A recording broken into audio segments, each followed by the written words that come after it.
At 11:43 p.m. on April 18, 1945, First Lieutenant Catherine Hayes sat alone in a windowless basement room beneath Royal Air Force Station Bletchley, staring at a fragment of intercepted German radio transmission that made no mathematical sense. The message contained 47 characters. Standard Enigma encryption used repeating patterns that could be identified through statistical analysis after examining thousands of messages. This message had been transmitted once. No repeats. No reference messages. No context. Catherine had been working as a cryptanalyst for British intelligence since February 1943. She'd broken 1,847 German codes. She understood Enigma machine mathematics better than most of the engineers who'd built the bombs that cracked them. But this message violated every rule she knew. The statistical frequency distribution was wrong. The character spacing suggested a modified rotor configuration that shouldn't exist. The transmission timestamp indicated urgency, but the encryption complexity suggested something deliberately obscure. Hayes checked the message metadata again. Intercepted at 23:17 hours by Station X listening post in Dover. Source direction, Northwest Germany, approximately 180 miles inland. Transmitter signature matched known Luftwaffe communication patterns. The Luftwaffe had effectively ceased major operations by April 1945. Germany was collapsing. Allied forces had crossed the Rhine. Soviet armies were fighting in Berlin's suburbs. Whatever remained of German air capability was scattered, disorganized, desperately low on fuel. So why was a Luftwaffe transmitter sending encrypted messages at 11:17 p.m. using a cipher configuration that required extensive preparation? Hayes pulled her logbook and checked recent Luftwaffe intercepts.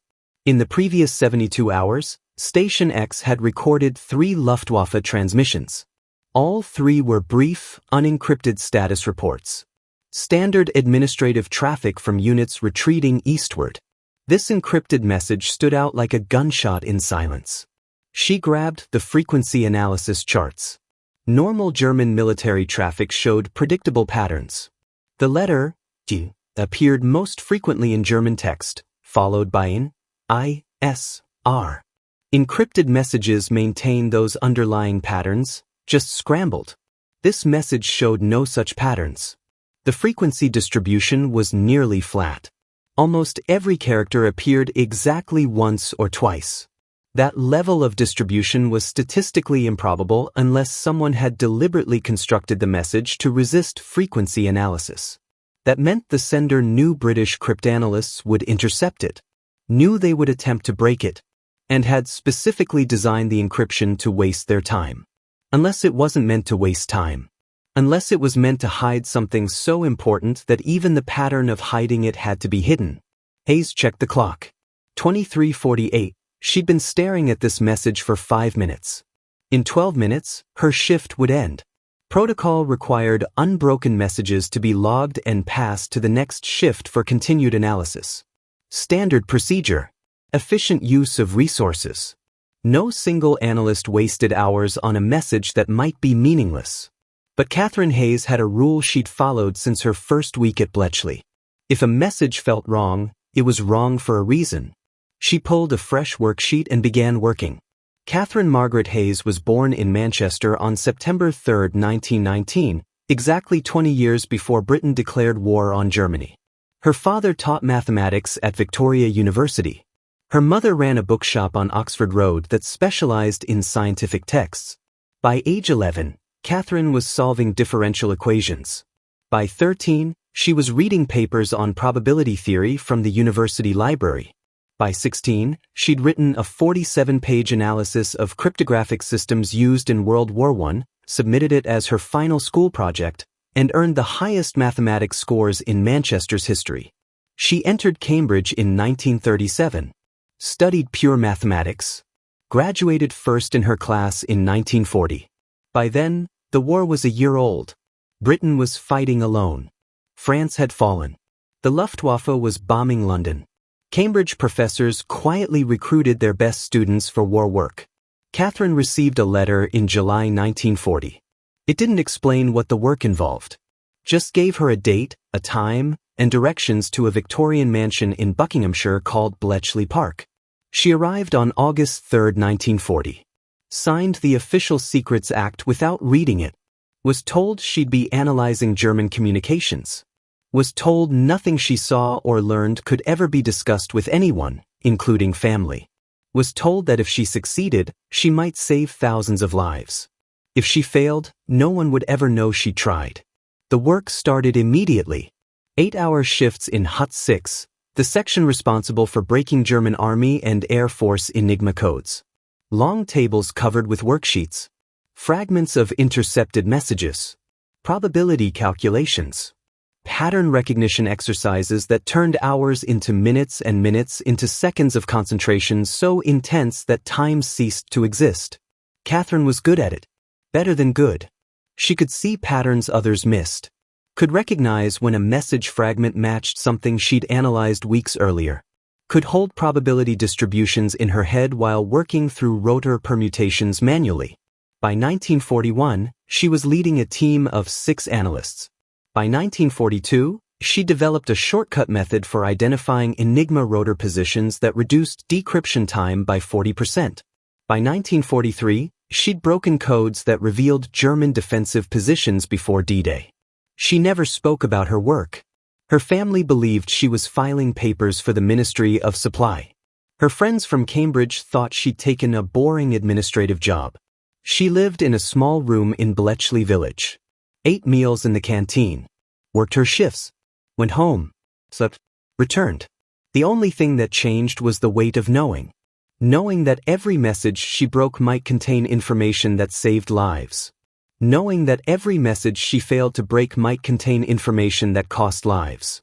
Knowing that success and failure looked identical until someone else, somewhere else, lived or died based on intelligence she'd provided or failed to provide. By April 1945, Catherine had been doing this work for 56 months. She'd analyzed approximately 74,000 German messages. She'd personally broken 1,847 of them. She'd contributed to analysis that identified German troop movements, supply concentrations, defensive preparations, and operational plans. She'd helped win the war. But the war wasn't over yet. The message Catherine was examining had been intercepted by a young radio operator named Margaret Powell at the Dover listening station. Powell had been monitoring Luftwaffe frequencies since midnight when the transmission came through at 2317.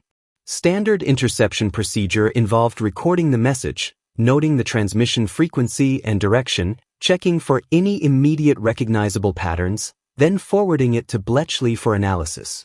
Powell had done all that. But she'd also added a note in the margin of her log. Operators sounded stressed. Transmission rushed. Signal strength unusually high. Catherine read that note 3 times.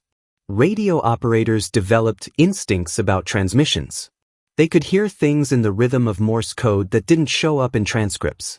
Stress. Urgency. Fear. A stressed operator sending a highly encrypted message at unusual signal strength suggested something important. Something urgent. Something the sender desperately wanted to reach its destination despite the risk of interception. Catherine checked the transmission direction again. Northwest Germany, 180 miles inland. She pulled out a map. Drew a circle representing approximate transmission origin. The circle covered an area including Münster, Osnabrück, and dozens of smaller towns. Nothing strategically significant. No major military installations. Allied forces had bypassed most of that region. The Wehrmacht was in full retreat toward Berlin. So why was someone there sending urgent encrypted messages? Catherine returned to the message itself. 47 characters. She wrote them out on a fresh worksheet. BXTQP Vienich RCZKS JFWID lay oct exenimtar CSK FWDJ YLE. She tried standard approaches first. Frequency analysis, no patterns. Known plaintext attacks, no matches. Rotor position estimation, no probabilities above random chance. The message resisted every conventional technique. Then she noticed something odd. The message length. 47 characters was unusual.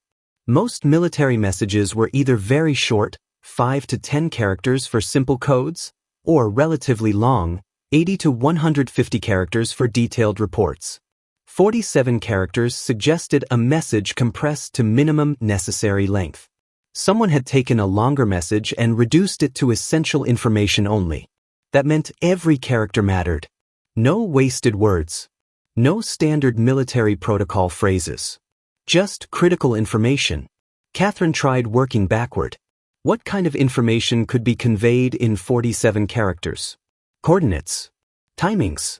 Unit designations. Target specifications. Coordinates. That made sense. Geographic coordinates required specific character counts. Latitude and longitude in degrees, minutes, seconds, approximately 15 to 20 characters depending on precision. If the message contained coordinates, the remaining 27 to 32 characters would contain context. What the coordinates referred to. Why they mattered. Catherine grabbed her codebooks. She'd memorized hundreds of German military abbreviations. She started scanning the message for potential abbreviation patterns. Then she saw it. Fourth group, JFWID. Those 5 characters, when analyzed as a potential abbreviation pattern, could represent German military terminology. She checked her references. JF appeared in Luftwaffe documents as shorthand for Jagdflieger, fighter aircraft. WI was less common but appeared in some technical manuals as Wurfkörper, projectile. JFWID might be Jagdflieger Wurfkörper datum, fighter aircraft projectile date. But that didn't make sense. The Luftwaffe had no functioning fighter squadrons in northwest Germany by April 1945. And projectiles, weapons, required manufacturing facilities and supply chains that had been destroyed months ago. Unless. Catherine felt her stomach tighten. She grabbed different references. Technical intelligence reports. Weapons system summaries. Experimental programs. She found it on page 47 of a report dated January 1945. Project Mistel. German experimental aircraft consisting of a fighter plane mounted atop an unmanned bomber packed with explosives. The fighter pilot guided the bomber toward the target, then released it at the last moment and flew away. A guided bomb. Piloted until the final seconds. Designed to penetrate heavily defended targets that conventional bombers couldn't reach. Luftwaffe intelligence indicated Mistel units still existed. Small numbers. Hidden at airfields throughout Germany. Waiting for critical targets. Waiting for orders. If JFWID referred to Mistel, then this message might contain coordinates for a Mistel strike. Catherine checked the clock. 11:57 p.m. Her shift ended in 3 minutes. She should log this hypothesis and pass it to the night shift. Let fresh analysts examine it. Follow protocol. But if she was right, this message contained coordinates for an imminent attack. And 3 minutes might be all the time available to stop it. She made her decision. She picked up the telephone that connected directly to the intelligence liaison officer.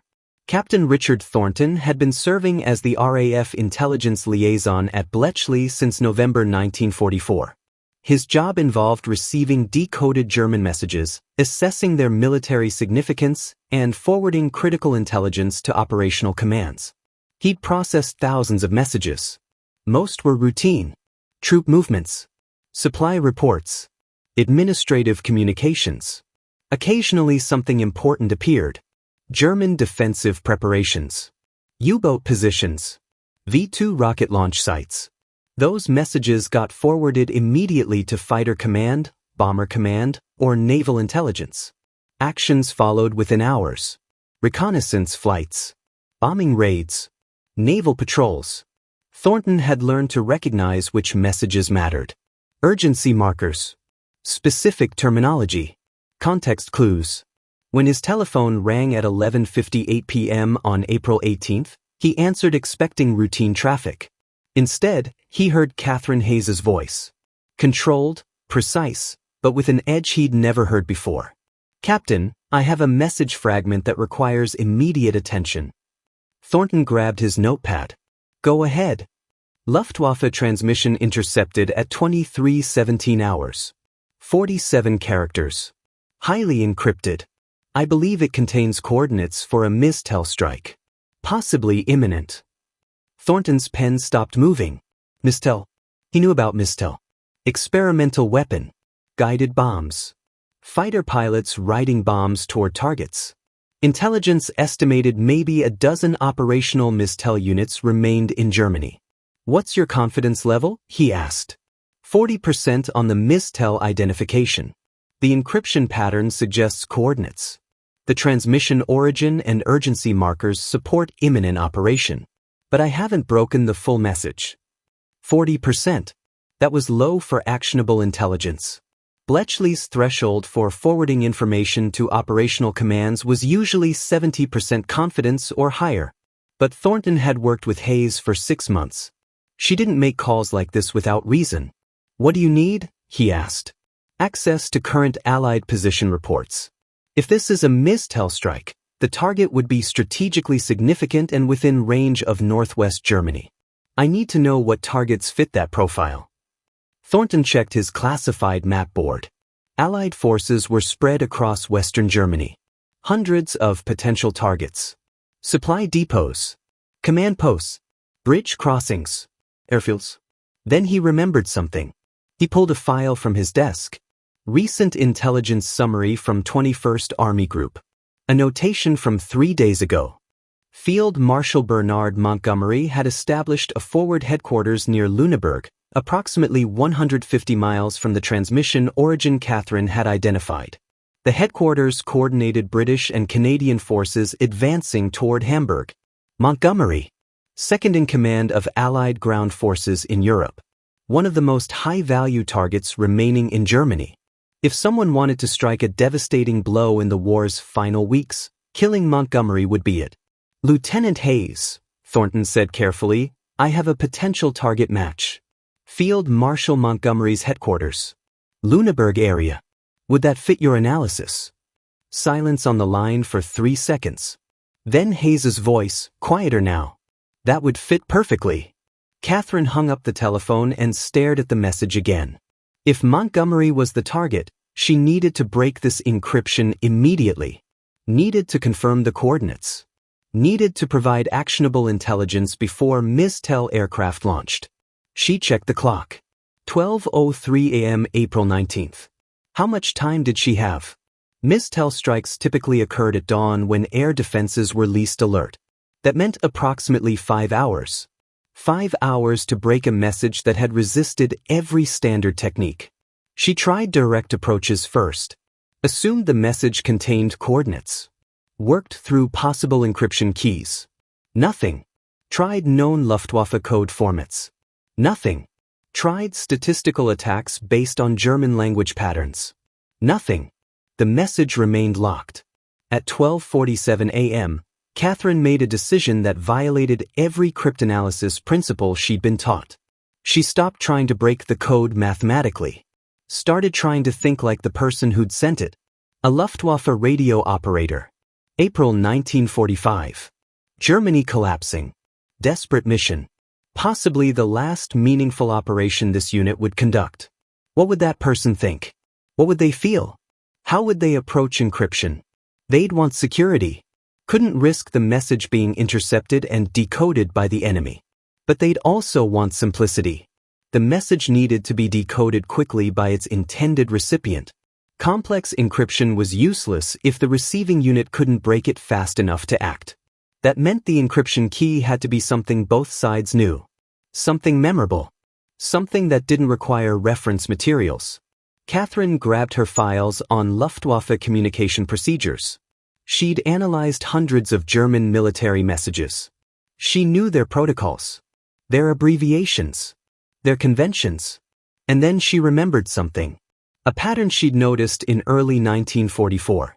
German military radio operators sometimes used significant dates as encryption keys. Birth dates of commanders. Founding dates of units. Dates of significant victories. It was poor security practice. But it was also practical. Everyone in a unit knew important dates. You could encrypt a message quickly without needing codebooks. Catherine pulled her reference materials. What dates would a Luftwaffe unit in northwest Germany consider significant in April 1945? Not victory dates. Germany had no recent victories. Not founding dates, too many units, too many possibilities. She tried a different approach.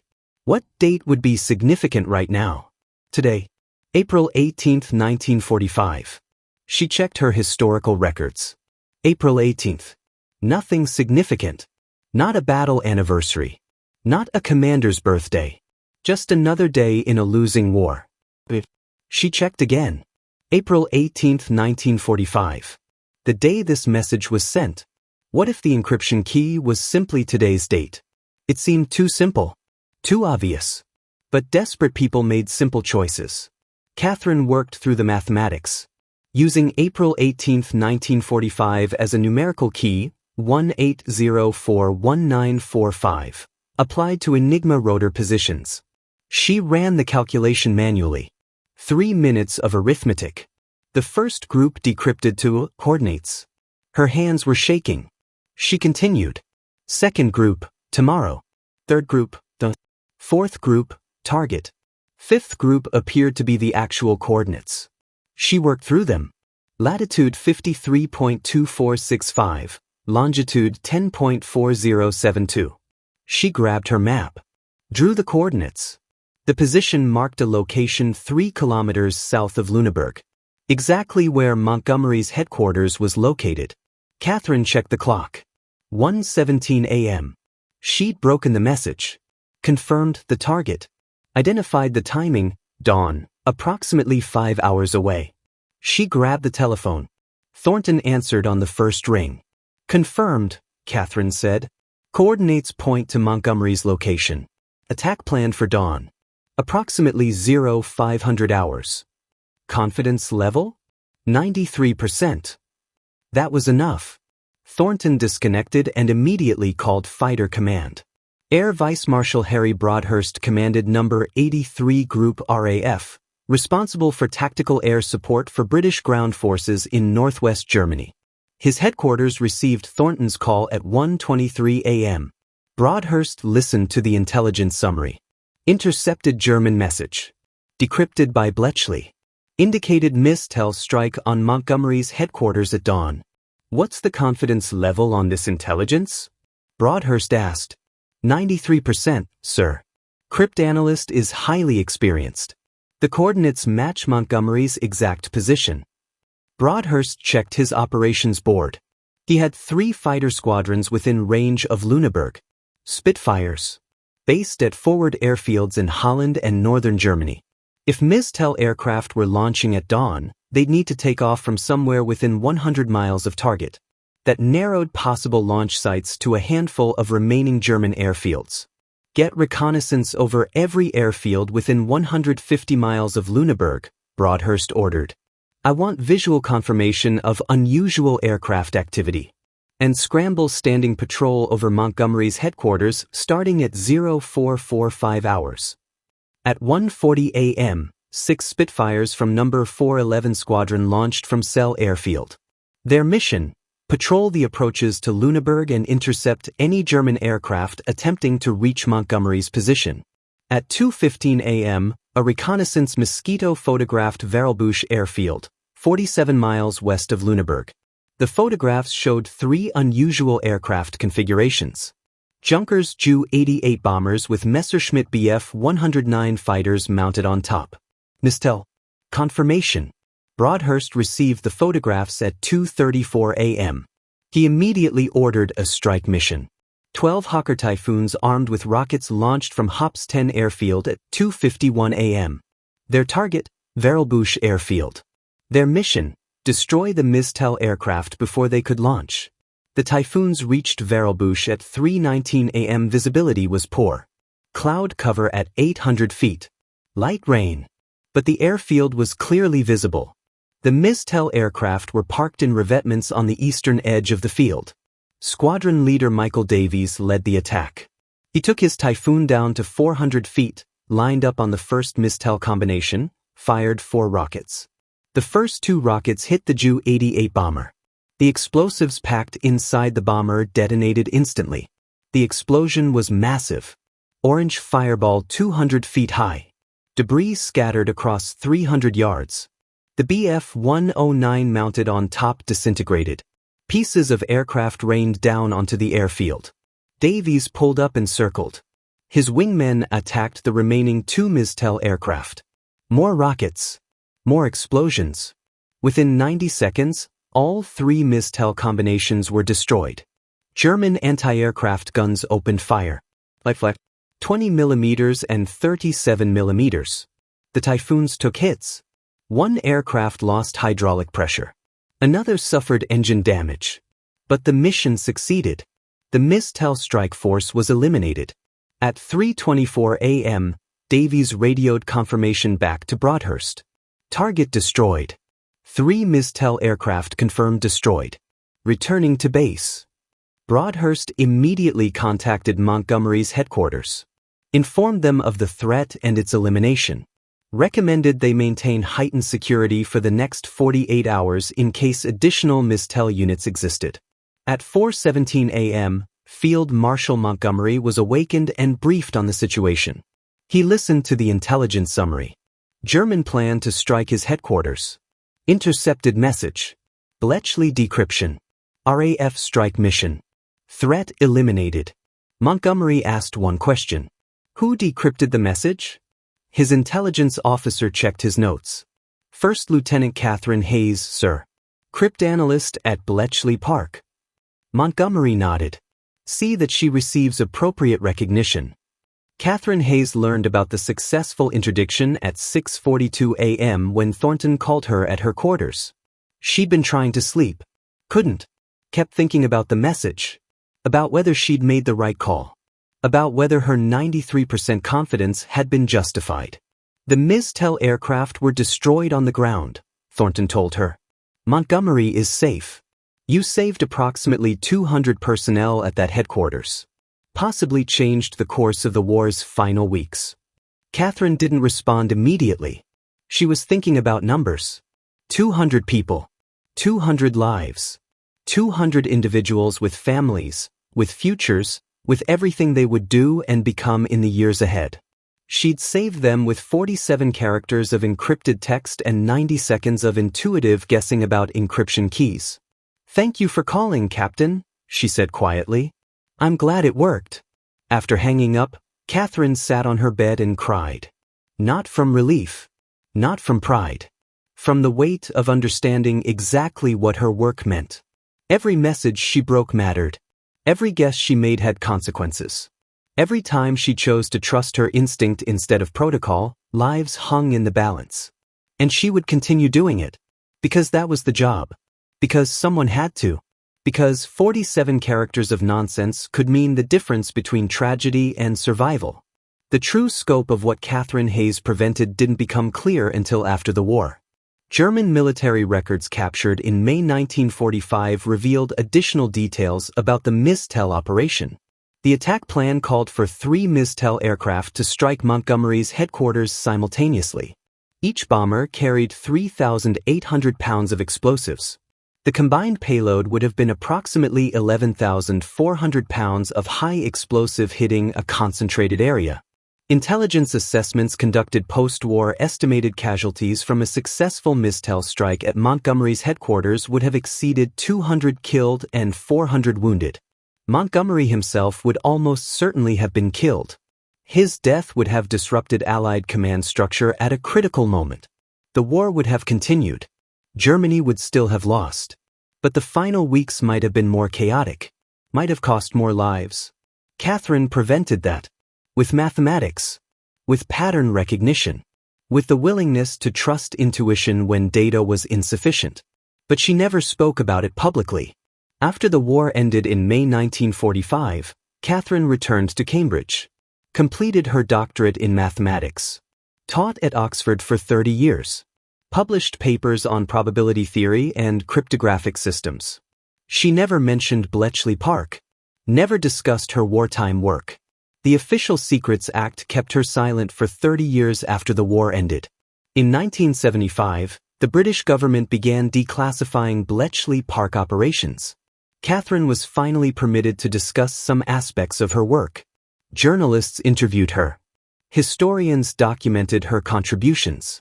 She described the work matter-of-factly. Long hours. Difficult problems. Occasional successes. She didn't present herself as heroic, just as someone who'd done her job. When asked about the mistel message, she said, "I made an educated guess based on incomplete information. It happened to be correct. That's cryptanalysis. Sometimes you guess right." But the people who worked with her knew better. Thornton, who'd taken her call that night, later said, "Catherine Hayes had instincts that couldn't be taught. She could look at a message that appeared random and see meaning. She could recognize patterns that didn't mathematically exist but contextually made sense. That's not guessing. That's genius." The mathematics of what Catherine accomplished are worth understanding. Breaking an Enigma encrypted message without known plaintext, without pattern analysis, without rotor position data, should be impossible. The number of possible Enigma configurations exceeded 150 trillion. Testing each configuration manually would require thousands of years. Even with mechanical bombs, breaking a single message without reference information typically took hours or days. Catherine broke this message in 74 minutes. Not through brute force computation. Through understanding context. She recognized that human operators make predictable choices under stress. That practical security often trumps theoretical security. That a German radio operator in April 1945 would prioritize message delivery over cryptographic perfection. That understanding allowed her to narrow 150 trillion possibilities to a handful of likely encryption keys. From there, mathematical analysis confirmed her intuition. The combination of human psychology and mathematical rigor created success where pure mathematics would have failed. This principle, that cryptanalysis requires understanding both systems and people, became foundational to modern intelligence work.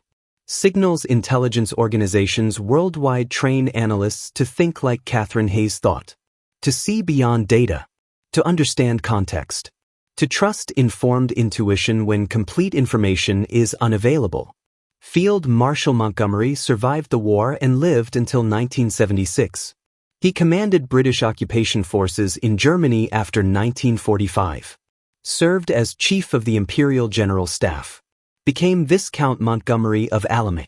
He never personally met Catherine Hayes. But he knew what she'd done.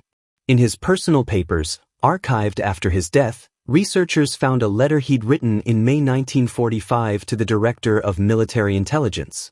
The letter read, "I understand that my headquarters was preserved from German attack on April 19 through the exceptional work of a cryptanalyst whose name I am not permitted to know due to security classification. Please ensure that this individual receives recognition appropriate to having saved approximately 200 lives through intelligence work of the highest caliber." Catherine did receive recognition. In June 1945, she was awarded the Member of the Order of the British Empire, MBE, for services to military intelligence. The citation was classified. Her family believed the honor related to administrative work. She accepted the medal in a quiet ceremony at Bletchley Park. No press coverage. No public acknowledgement. Just a small group of cryptanalysts and intelligence officers who understood what she'd accomplished. Years later, after declassification, a military historian calculated the full impact of Catherine's work at Bletchley Park. The 1,847 German codes she broke personally contributed to intelligence that influenced dozens of military operations. Conservative estimates credited her work with preventing approximately 2,847 Allied casualties across various operations from 1943 to 1945. The mistel intercept saved 200. Her other decryptions contributed to successful operations that avoided additional casualties. 2,847 lives. Each one representing a person who went home after the war. Who lived their life. Who had children, careers, futures that wouldn't have existed without intelligence work conducted in a basement room in Buckinghamshire. Catherine Hayes died on November 12, 2003, at age 84. Her obituary in the Times mentioned her distinguished academic career. Her contributions to probability theory. Her 30 years teaching at Oxford. It mentioned briefly that she'd worked at Bletchley Park during the war, that she'd been a cryptanalyst, that her work had been officially recognized though details remained classified for decades. The obituary didn't mention the mistel message, didn't mention Montgomery, didn't mention 47 characters that changed history. At her funeral, 6 former Bletchley Park colleagues attended.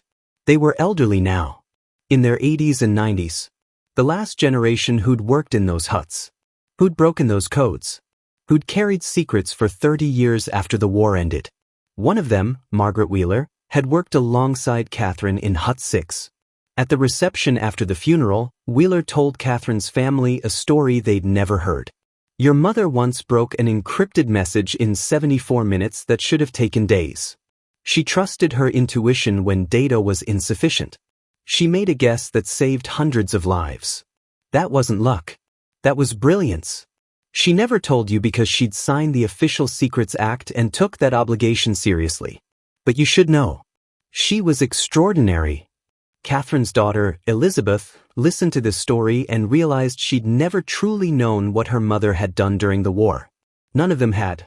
The quiet mathematics professor who'd taught at Oxford, who'd published papers on probability, who'd seemed to live such an ordinary academic life, had spent years making decisions where wrong guesses meant people died. And she'd carried that weight silently for 60 years. The lesson of Catherine Hayes isn't about cryptography. It's about decision-making under uncertainty, about trusting expertise when perfect information is unavailable, about the courage required to act on incomplete data when delay means tragedy. On April 18, 1945, Catherine had a choice. Follow protocol. Log the message. Pass it to the next shift.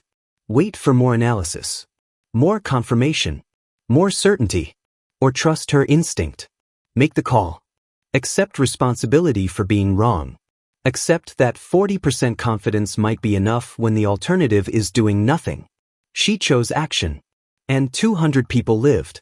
That choice, the willingness to act despite uncertainty, defined the work done at Bletchley Park. Cryptanalysts made educated guesses daily. Sometimes they were right, sometimes wrong. But they kept making guesses because waiting for certainty meant intelligence arrived too late to matter. Modern intelligence work faces the same challenge.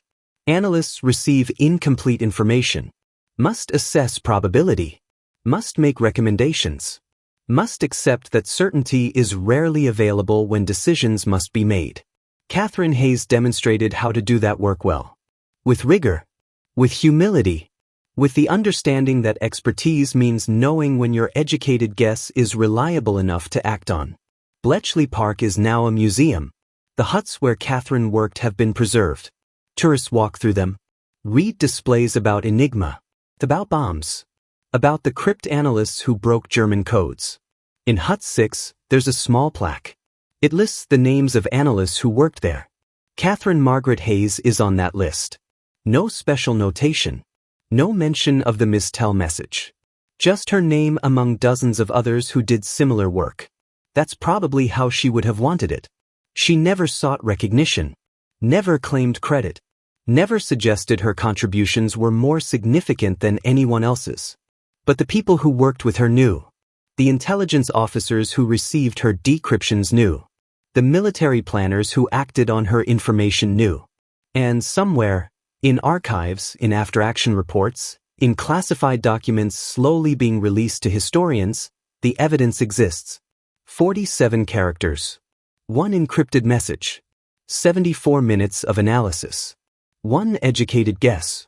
2,847 lives saved across the war. 200 saved in 90 seconds. That's the legacy of Catherine Hayes. Not fame. Not glory. Just mathematics applied at the moment when mathematics mattered most.